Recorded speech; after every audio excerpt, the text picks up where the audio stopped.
Partenariat privilégié que nous maintenons avec AFDR depuis 2009 et nous avons 3 grands axes d'intervention qui concernent essentiellement le renforcement des capacités institutionnelles, capacités en équipement matériel, je veux dire, et également en ressources humaines.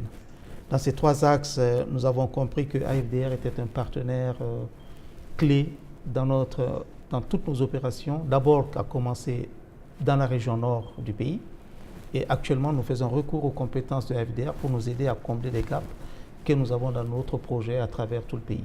En matière de renforcement des capacités techniques, appui institutionnel, organisationnel, nous avons la mise en place d'un dispositif de commercialisation groupée, parce que vous savez qu'il est très difficile dans le cadre du P4P. Le P4P, en fait, ce sont les achats au service du progrès. C'est un programme qui a été lancé par le PAM dans 20 pays pilotes, dont le Burkina Faso, qui permet de connecter les petits agriculteurs au marché.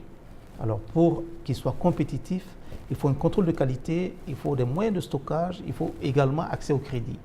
Donc, tous ces éléments ont pu être rapidement maîtrisés par AFDR, ce qui nous donne vraiment une confiance totale dans la collaboration. Et en plus de cela, nous avons évidemment un autre volet que nous appelons la gestion des pertes post-récolte. Au moment de la récolte, le petit producteur ne se soucie pas trop de la manière, de la technique de récolte, et souvent ils prennent des épis qui traînent à même le sol pendant les pluies, humides déjà, plus les épis qui sont sur pied. Le mélange crée de l'humidité qui contamine effectivement tout le stock. Et ça, après, c'est l'aflatoxine, c'est d'autres types d'infections que nous avons.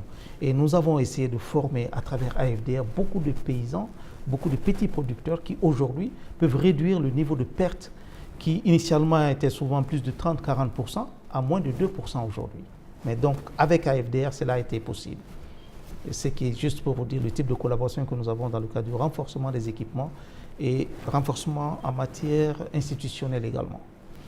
En ce qui concerne la capacité du matériel, vous savez, aujourd'hui, un des problèmes que les petits paysans ont, lorsqu'ils produisent, ils ne savent pas quoi faire de leur production. Le premier opérateur économique qui se présente avec quelques liasses de billets, tout de suite, ils ont tendance à brader leur production. Comment préserver cela? Alors, nous faisons des magasins avec AFDR, nous fournissons des magasins, nous livrons des silos pour le stockage, etc. Et nous attendons des périodes propices, telles que la période de soudure, où les prix sont beaucoup plus élevés, et les paysans permettent d'écouler, grâce à l'intervention et au soutien de AFDR, à un prix nettement mieux.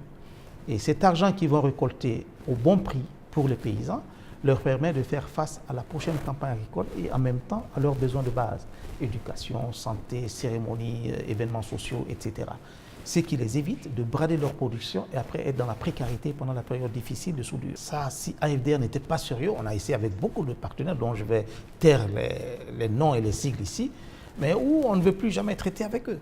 Mais AFDR est aujourd'hui au centre de nos activités dans la région nord et sollicité dans d'autres régions pour pouvoir répliquer leur bonne expérience, leurs bonnes pratiques, là où nous avons besoin d'eux. Mais je viens de vous le dire, lorsque vous bradez votre production au premier venu, parce que les commerçants sont très malins, ils viennent toujours avec des billets que le pauvre paysan, dans sa pauvreté, dans sa précarité, ne peut jamais soupçonner avoir autant d'argent du coup. Mais sous l'effet de la précarité, ils ont tendance à brader leur stock. En bradant leur stock à un prix que le commerçant sait très bien qui ne répondra pas à ses besoins futurs, il est en train de lui-même aggraver sa précarité à court terme. Et donc AFDR est là pour préserver l'intérêt de cette couche de producteurs qui d'ailleurs constitue presque plus de 60% de la population. Ils interviennent à plus de 30% dans le système économique rural. Sans l'apport des petits producteurs au Burkina aujourd'hui, il n'y aurait pas d'approvisionnement sur le marché local.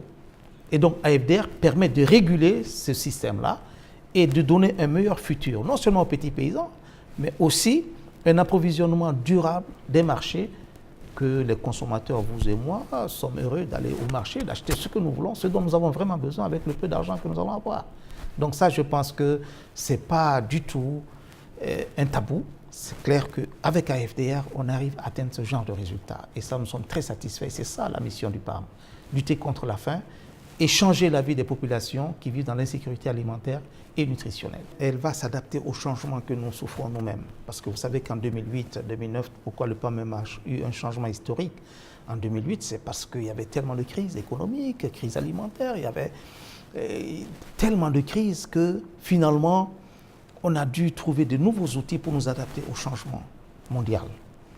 Et aujourd'hui, ce partenariat qui a commencé en 2009, qui a pris forme, qui a mûri, qui est aujourd'hui mûr et que nous voulons préserver, nos défis, parce que je parle AFDR, PAM, c'est de nous adapter au changement que le monde subit aujourd'hui. Si nous n'arrivons pas à lire ce changement dans le bon sens, en ce moment, nous allons rater le train.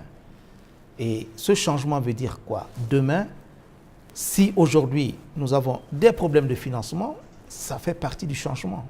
Les bailleurs de fonds ne donnent plus d'argent parce qu'ils sont absorbés par des crises qui se passent en Syrie, vous savez très bien, ce qui se passe au Yémen, ce qui se passe en Irak, tout ça. Donc il n'y a plus de ressources. Il faut maintenant trouver de nouveaux moyens de financement pour que AFDR et le PAM puissent continuer à survivre. Parce que je vais vous dire, le PAM n'est pas un bailleur de fonds. Nous vivons grâce à la contribution volontaire des pays membres de notre conseil d'administration, des pays membres des Nations Unies, qui contribuent quand ils veulent. Et aujourd'hui, ils vont dire, cet argent, nous sommes désolés, mais il y a des vies en danger en Somalie, au Yémen, en Syrie, en Irak, etc. Donc vous parlez de développement, nous on parle d'urgence. On ne peut pas s'entendre. Et en ce moment, les fonds deviennent très rares. Et AFDR et le PAM et les autres partenaires qui vivent sur de contributions volontaires sont assujettis à ce genre de donations. Et donc ça, c'est un grand défi. En matière de perspective, je pense que ce que nous avons fait de changer la vie des communautés, de les rendre moins vulnérables, fera moins de charges pour les fonds à mobiliser en faveur. Parce que l'argent existe, c'est comment nous allons l'utiliser. Et ce que je vais dire en matière de perspective, c'est que AFDR doit maintenant être beaucoup plus agressif dans sa visibilité et je suis ravi qu'ils aient quand même ce genre d'initiative. Je pense que les cadres AFDR sont des cadres engagés. Mais 3 ans et demi passés au Burkina Faso, je me suis rendu compte de leur engagement professionnel. Ils sont dévoués et ils sont acquis pour leur cause. Et ça, c'est rare de voir des partenaires parce que généralement, c'est un peu pour eux, un peu pour moi, et puis etc. Mais ils s'oublient eux-mêmes dans leur engagement. Et ça, je peux vous dire que les résultats sont palpables sur le terrain, à l'œil nu. On n'a pas besoin de faire des audits pour ça, on le voit, ça saute. Maintenant, pour renforcer ce partenariat, il faudrait surtout maintenir toutes ces personnes que nous assistons à un niveau d'autonomie acceptable, pour qu'ils ne retournent pas. Ils ne voudront pas retourner, parce que quand tu connais c'est quoi la précarité, quand tu sais c'est quoi manger une fois par jour, souffrir de la faim, souffrir des soucis, qu'est-ce que je vais donner à manger à ma famille demain, tu ne vas pas retourner encore là-bas. Ce n'est pas quelque chose qu'il faut faire. Mais avec ce genre de projet que nous avons, nous fixons les populations dans leur site, nous évitons que des forces malsaines, je peux dire, puissent les enrôler pour des activités de crime, de banditisme, de criminalité, etc. Et nous assurons un avenir pour les futures générations qui vont suivre. Et ça commence comme ça. Malheureusement, les ressources n'accompagnent pas toujours. Et AFDR se bat, tout comme le PAM. On transpire sous la pluie, on mobilise des ressources, on fait des changements et la visibilité doit être connue de tous. Et ce que j'adore aussi, ce que j'aime personnellement en tant que professionnel, c'est que les objectifs de l'AFDR sont alignés avec le référentiel national. Donc ils ne sont pas en porte-à-faux avec ce que le pays attend de nous. De nous, le PAM, AFDR et tous les autres partenaires. Donc ça, c'est un point quand même que je voudrais souligner. Tous les partenaires, en général, et particulièrement AFDR, c'est de nous focaliser maintenant vers la petite enfance. L'enfant qui naît depuis sa conception jusqu'à l'âge de 5 ans, son cerveau il est formé à 80%. Et 80%, c'est le premier muscle de l'organisme humain qui est formé. Et si vous ratez cette phase-là, il ne reste que 20% après, entre 5 ans et, je ne sais pas, peut-être 16 ans, 18 ans. Mais un enfant qui rate cette phase cruciale pour le développement de son cerveau, il a perdu 80% de son potentiel cognitif, de sa capacité neuronale. Vous ne pouvez rien attendre de cet enfant. Et ça, il va traîner ça pendant le restant de sa vie parce que ce n'est pas réversible. C'est irréversible. Donc cet enfant, c'est comme si vous allez à un examen avec 2/20 de moyenne générale. Et l'examen, c'est la vie, la survie. Ce n'est plus la vie pour vous, c'est la survie. Si vous échappez aux maladies opportunistes liées à la malnutrition, vous allez redoubler tout le temps en classe. Vous n'allez pas comprendre pourquoi cet enfant ne peut pas sortir, parce que le problème est profond, il est en arrière. Et donc, nous voulons que tous ces partenaires, AFDR, le PAM, le gouvernement, nous nous focalisons sur ce petit enfant. Donc, depuis que la mère conçoit, la future maman conçoit, depuis qu'elle a été déclarée au CSPS, il faut un suivi constant pour qu'elle ne manque pas de vitamines, qu'elle ne manque pas de soins, qu'elle ne manque pas d'attention, qu'elle ne soit pas stressée. Et cet enfant bénéficie à travers la maman de tous les nutriments. Ça fait déjà 25% entre la conception et la naissance. De la naissance maintenant jusqu'à l'âge de 5 ans, c'est le reste qui va être formé. Disons les 55%. OK?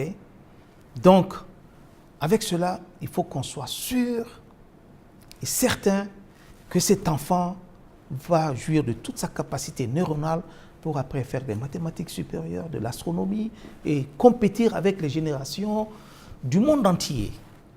On dit, ouais, tel pays, les gens de tel pays sont plus intelligents. Ce n'est pas vrai. Tout dépend de ce que comment nous allons gérer cet aspect-là.